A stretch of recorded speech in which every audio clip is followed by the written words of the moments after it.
How can you use this time to thrive and come through this pandemic even better than you were before?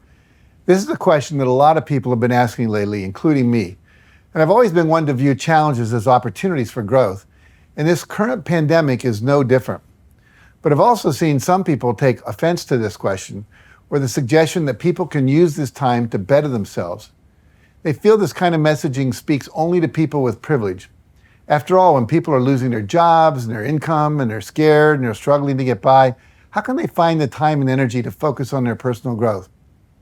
But I would say that when you're dealing with a big challenge, it's the perfect time to invest in your personal growth, because that's what's going to help you deal with that challenge even more effectively. And today I'd like to share 5 ways you can invest in yourself and improve your ability to thrive right now and in the future, no matter what you're currently experiencing in your life.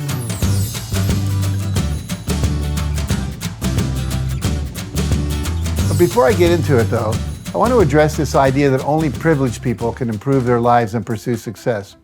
That is absolutely the opposite of the truth. Anyone, no matter where they're at in life, has the capacity to improve their circumstances and experience more joy and more abundance in their lives. No matter what you're experiencing, there's always the opportunity to make it better. It has everything to do with your mindset and your willingness to take action. For example, on my first ever trip to the Philippines, I was interviewed one night by a man named John Caleb. And after the interview was finished, I said to him, "That was the best interview I've ever had." "How long have you been interviewing people, John?"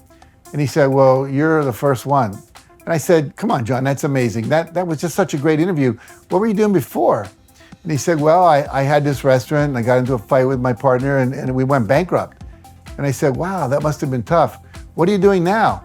He said, "Well, I'm basically couch surfing, sleeping on my friends' couches for a week before they kicked me out. And then I have to find another couch to sleep on." He had no car, he had no apartment. When I asked him how much money he had in his life, he pulled the money out of his pocket. It was about $3, and he told me that was his total net worth. Now, I gave him $20 to buy dinner on me because I liked the interview and it was going to appear in a major Manila newspaper. And I also gave him a copy of my book, which I actually had to buy from the bookstore to give to him because I didn't have any of my own at the time.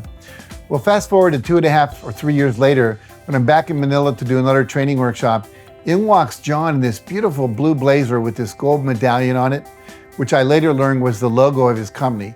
And he had about 12 people following him, all in these amazing polo shirts, all with the same color, all with the same medallion. And I said, "You look like the guy who interviewed me a few years ago." And he said, "I did." And I said, "You look different." He said, "I am." I said, "Well, what's different?" He said, "I'm now a multi-millionaire." And he went on to describe the house he had bought, the condo he had at the beach, the cars he was driving, the courses he had taken, and how he'd become the #1 motivational speaker in the Philippines in just a couple of years. He was rocking with 600 to 800 people at a time in his seminars, and he was known as the Philippine money magnet. And I asked John, I said, "John, how did you get from where you were to where you are now?" And he said, "I read your book, and I did everything in it." And I said, "John, no one has done everything in that book. There's 64 principles. It took me a lifetime to do that." He said, "Jack, I did every single thing you taught us to do in that book. And that's why I'm so successful. And now I'm still teaching that to all the students that I teach." Now, I'm just telling you this to say that you can come from anywhere and within a few years be somewhere magnificent when you take consistent action towards your own personal growth. Now, you can use my Success Principles book or my new Success Principles workbook, or you can use some other tool or some other system you find. But the point is to keep taking action to improve. So now let's talk about some specific ways that you can invest in yourself during this time so you can thrive now and into the future that we're going to come into. And my first piece of investment advice is for you to invest in your health. Because if you want to thrive, you need the physical energy, the strength, and the stamina to do so. So make a commitment to eat healthier, and as much as you can within your budget, eat lots of protein and fresh vegetables and fresh fruits. Take more vitamins and minerals and supplements like vitamin A, vitamin C, D3, B complex, zinc, copper, turmeric, ginger, and garlic. Also, drink more green tea right now and avoid overly processed simple carbs, more salads and sweet potatoes and fewer chips and cookies. Another thing is to cut down on your alcohol intake. Now, I know it can be tempting to want to unwind or numb yourself out with an extra glass of wine in the evening, but it's robbing you of energy and having a negative impact on your immune system. Now, another thing is get more sleep. Go to bed as early as you can. Now, if you have trouble sleeping, do some yoga or some meditation to relax your mind. And there are a ton of bedtime yoga practices and sleep meditations on YouTube, and you can watch them for free. Now also do your best to get outside and get some more fresh air. Now, I know this might be challenging depending on where you live, but do it as much as you can. When your body is healthier and stronger, your mind and spirit will also be healthier and stronger.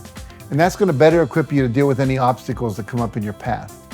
Now, the second way you can invest in yourself is to invest in your expertise.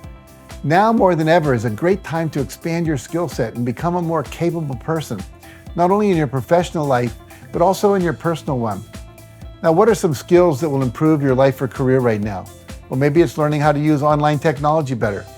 Maybe it's reading some books that will increase your knowledge in a key area. Even if your local libraries are closed, you could still be able to take out ebook versions of the books you want to read. Check that out. Most libraries have that available. Or maybe it's learning how to cook or bake better, or how to organize your home or your office so it's less cluttered and you're better able to be more focused and productive throughout the day. Or maybe it's time for you to invest in your education so you can learn how to manage your business better or become a more in-demand professional within your industry. You know, there are a ton of free courses you can take online right now. Just do a little research. Now, I know all of these investments require time, and time may be something you feel like you don't have very much of, but here's a secret for you. You can always find the time. And it doesn't have to be very much. Even if you're able to invest only 20 minutes a day on your learning, if you do that consistently, I guarantee you're going to see results. So I encourage you to take a look at your schedule right now and critically evaluate how you're actually spending your time these days. What's going to serve you better at this time? Scrolling on Facebook and getting depressed at all the arguing over conspiracy theories, or spending that time learning something valuable instead? Now, my third piece of investment advice is to invest in your own happiness. I know times are tough for many people and a lot of people are suffering, and I don't mean to diminish that at all. But you can't let your fears and anxieties overwhelm you. It's like Charles Dickens once wrote, it was the best of times, it was the worst of times. And human history is always like that. There are always terrible things happening and there are always wonderful things happening. And you get to choose what you're going to focus on. And for your own well-being, I strongly encourage you to spend time every day focusing on things that make you happy. Because the more positive your outlook is, the higher your vibration will be, and the easier it will be for you to attract the people, the resources, and the opportunities that you need to achieve your goals in life. And also, happiness actually makes you healthier.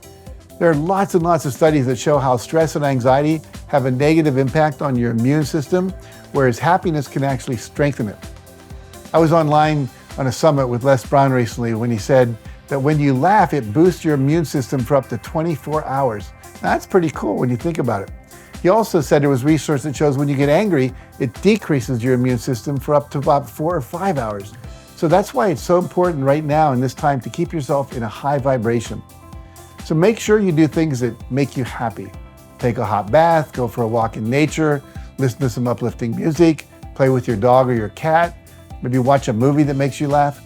Any of these small actions can have a huge impact on your mindset, which plays a huge role in your ability to think clearly and to take action in a way that's going to help you thrive. Now, another important way to invest in yourself during this time is to invest in your relationships.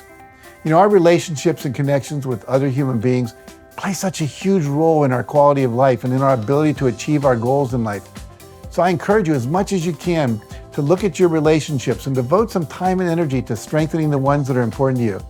Tell your loved ones how much you care about them. And if there are relationships that need healing or conversations you've been avoiding, now's a good time to have those conversations and heal those relationships and solve those problems.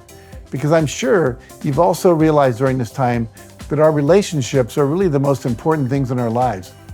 And if you feel a lack or a gap in your relationship, say if you don't feel like you have people in your life who support you or uplift you or make you feel good about yourself, now is the time to find people who can do that for you and start to cultivate relationships with them.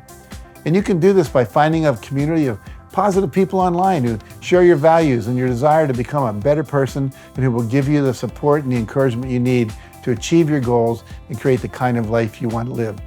Now, my Facebook page is a great place to start. Finally, my fifth piece of investment advice is to invest in your financial well-being. Now, this can be in terms of traditional financial investment, calling up your advisor and investing your money in things that will make your future more secure. But it can also be as simple and as vital as investing the time into understanding your financial situation and your options better. What are your numbers? Do you know how much money you spend each month? Do you know exactly where it goes? Are there any expenses that you can minimize or get rid of altogether? What are some small steps you can take to improve your money situation? And maybe you can call up your bank to talk about your finances and ask them for advice on how to improve them. Remember, your bank wants you to make money and be financially secure. That's how they make their money. Or you could call up your credit card company and negotiate to lower the amount of monthly interest you pay on your cards, for example. A lot of people are doing that right now. Or maybe you could call up your phone and your internet company to negotiate better rates for their services.